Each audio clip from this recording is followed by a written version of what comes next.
Shalom saudaraku, senang sekali menjumpai Anda dan kesempatan yang indah ini. Kita boleh beribadah kepada Tuhan meskipun kita berada di rumah. Dan menurut saya ini sesuatu yang mewah. Kenapa? Karena kita bersama dengan keluarga kita yang sungguh mengasihi kita. Dan tentu kita berharap boleh beribadah kembali bersama dengan saudara seiman di rumah Tuhan. Mari kita berdoa. Tuhan, terima kasih untuk cinta kasih-Mu yang indah bagi kami semua. Sampai hari ini Tuhan jaga pelihara kami, terlebih juga iman kami kepada Tuhan diteguhkan. Karena firman-Mu pelita bagi kami, terang bagi jalan kehidupan kami. Dalam nama Yesus kami berdoa. Amin. Kita membaca dari firman Tuhan, Injil Lukas pasal 15 ayat 11 sampai 24. Di sana dikatakan, Yesus berkata lagi, ada seorang mempunyai 2 anak laki-laki. Kata yang bungsu kepada ayahnya, Bapak, berikanlah kepadaku bagian harta milik kita yang menjadi hakku. Lalu ayahnya membagi-bagikan harta kekayaan itu di antara mereka. Beberapa hari kemudian anak bungsu itu menjual seluruh bagian itu lalu pergi ke negeri yang jauh. Di sana ia memboroskan harta miliknya itu dengan hidup berfoya-foya. Setelah dihabiskan semuanya, timbullah bencana kelaparan di dalam negeri itu dan ia pun mulai melarat. Lalu ia pergi dan bekerja pada seorang majikan di negeri itu.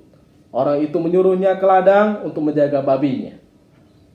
Lalu ia ingin mengisi perutnya dengan ampas yang menjadi makanan babi itu. Tetapi tidak seorang pun yang memberikannya kepadanya. Lalu ia menyadari keadaannya. Katanya, betapa banyaknya orang upahan Bapakku yang berlimpah-limpah makanan. Tetapi aku di sini mati kelaparan.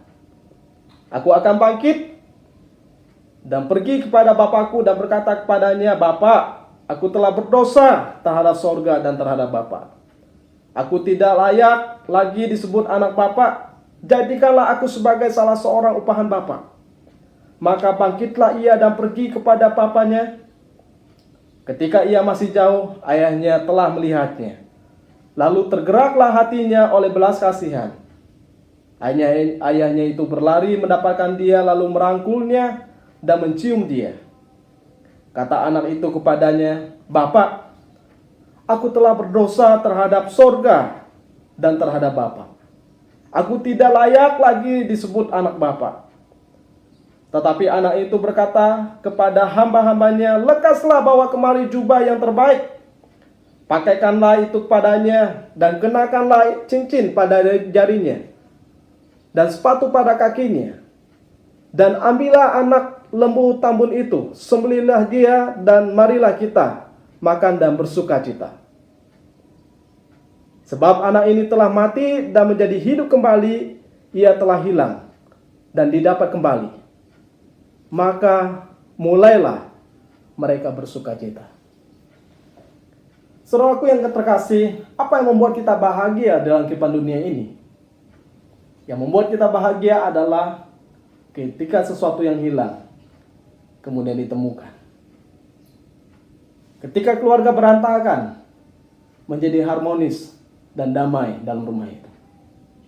Ketika anak yang tadinya melawan orang tua pergi jauh, memboroskan kehidupan dia dan harta benda yang diberikan pada dia, kemudian dia kembali dengan kesadaran bahwa dia sudah berdosa. Tentu indah bukan? Sehingga dalam bagian ini kita menemukan seorang anak, dikatakan anak yang bungsu, mendapatkan harta yang berlimpah, yang merupakan hak warisannya. Tak ia sadari kemudian dia menjual pergi, memfoya-foyakan, namun yang menarik, kelaparan ada di ujung sana. Dan keadaan yang lapar, tentu dia berusaha untuk mengisi perutnya. Menarik, keadaan yang mengenaskan. Sampai makanan babi pun ingin dimakannya. Begitu laparnya dia. Yang menarik, dia sadar ada ayah yang kaya raya. Dia tidak perlu bekerja di ladang, makan makanan babi, tapi dia bisa bekerja pada ayahnya sebagai hamba saja. Ini sadar keadaan dia. Kemudian dia merasa, aku tidak layak lagi disebut sebagai anak Bapa. Aku hanya disebut sebagai upahan saja, itu sudah cukup bagi saya. Saudaraku yang terkasih dalam nama Tuhan Yesus Kristus, kita tidak layak lagi disebut anak Tuhan. Kenapa? Karena kita sudah melukai hati Dia.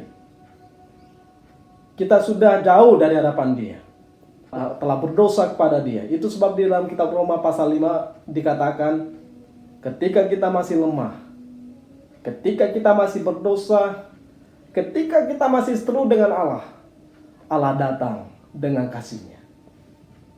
Allah adalah Allah yang murah hatinya, tetapi Dia bukan murahan. Tangannya terulur bagi kita untuk siap menyambut kehadiran kita. Tetapi ingat, Allah adalah Allah yang adil. Dia pun mencampur kita kalau kita terdapat kesalahan di hadapannya. Tetapi yang menarik bagian ini menolong kita untuk memahami betapa tidak layaknya manusia di hadapan Tuhan. Seorang anak bungsu sadar dia tidak layak lagi disebut sebagai anak dari seorang ayah. Tetapi ayah menunjukkan kasih-Nya yang besar. Di sini kita melihat bagaimana kasih seorang ayah yang tidak bisa diukur dengan hal apapun. Sehingga dikatakan bahwa ketika kita mau mengukur kasih Tuhan, maka kasih Tuhan itu tak terukur dalam kehidupan kita.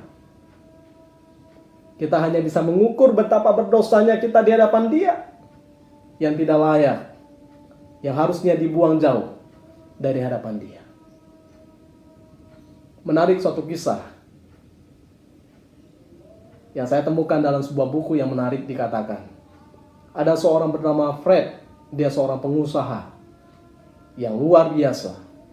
Dia sudah membangun usahanya 31 tahun lamanya.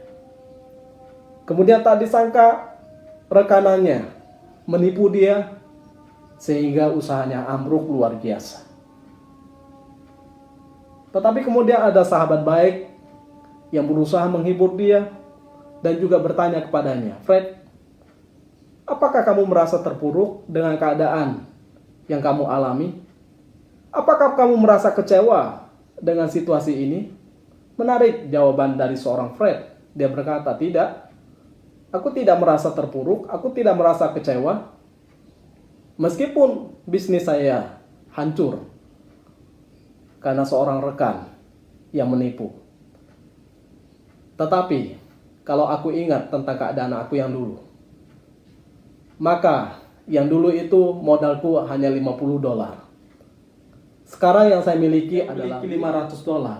Padahal semuanya habis bisnisnya ditipu oleh rekannya. Dari mana dia menghitungnya? Dia berkata $500 itu adalah pengalaman kehidupan saya. Itu tidak mungkin diambil, dirusak oleh rekan saya. Kemudian ada keluarga saya yang hangat menyambut saya dalam keadaan apapun yang saya alami. Karena saya hidup tidak pernah meninggalkan mereka, meskipun saya berusaha bekerja dan membangun bisnis saya. Jadi saya tidak akan kehilangan keluarga saya. Tapi saya ingin tambahkan bahwa Fred bukan hanya tidak kehilangan keluarganya, bukan hanya tidak kehilangan pengalamannya, tetapi dia tidak kehilangan Tuhannya. Itu sebab kalau kita perhatikan bagian ini, mengapa ada harapan bagi seorang yang bungsu ini? Meskipun dia sudah menghabiskan banyak hal, dia sudah hidup berfoya-foya, dia sudah hidup dalam dosa, mengapa tetap ada harapan? Karena dia tidak pernah kehilangan Tuhan yang menjadi sandaran dan harapan dalam kehidupan dia. Dia tidak pernah kehilangan ayah yang begitu mengasihinya. Sehingga ini merupakan pelajaran yang besar bagi saya. Kita boleh kehilangan banyak hal. Kita boleh salah dalam arah kehidupan kita. Tetapi ketika kita kembali kepada Tuhan, selalu ada harapan. Selalu ada tangan yang menyambut kita dengan cinta kasih, dengan kasih-Nya yang luar biasa. Sehingga waktu kita hilang, ternyata kita tidak kehilangan sebetulnya. Karena yang kita hilang adalah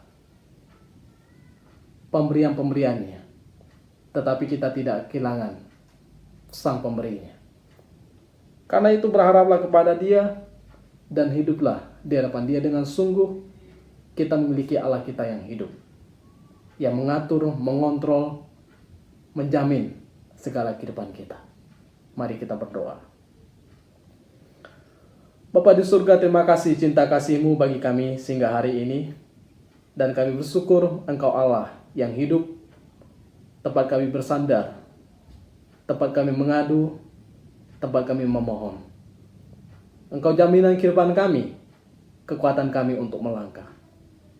Bersyukur untuk pengampunan-Mu, bersyukur untuk kasih sayang Tuhan yang boleh kami terima hingga hari ini. Dalam nama Yesus kami berdoa. Amin.